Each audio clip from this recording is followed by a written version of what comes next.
Kwa hiyo ndugu waandishi wa habari, bajeti ya mwaka 2026/27 ni ya kipekee sana kwa nchi yetu, na tunasema kipekee kwa sababu kubwa tatu.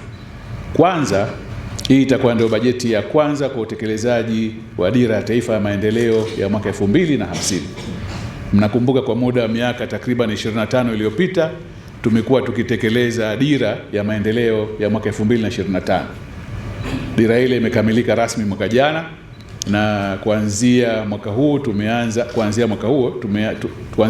tutaanza rasmi kutekeleza dira ya maendeleo ya taifa ya mwaka 2050. Imezinduliwa mwezi Julai mwaka jana Mheshimiwa Rais wa Jamhuri ya Muungano wa Tanzania Dr. Samia Suluhu Hassan, na sasa iko tayari kutekeleza. Na bajeti hii tunakwenda nayo itakuwa ndio bajeti ya kwanza ya kutekeleza rasmi dira ile. La pili, kwa sababu dira iko tayari, na dira nayo wakati wa utekelezaji inagaiwa kwa miaka mitano. Kwa hiyo vile vile kwa mnasaba huo, hii itakuwa ndio bajeti ya kwanza ya kutekeleza mpango wa 4 wa maendeleo ya taifa wa miaka 5. Mpango ambao tutaenda nao baina ya mwaka huu 2026/27 mpaka mwaka 2030 na 31.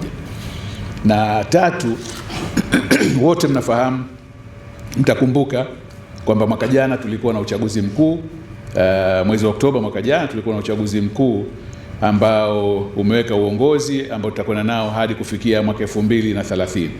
Kwa hiyo nayo bajeti hii itakuwa vile vile ndio ya kwanza ya kutekeleza ilani ya uchaguzi ya chama kinachoongoza, Chama cha Mapinduzi.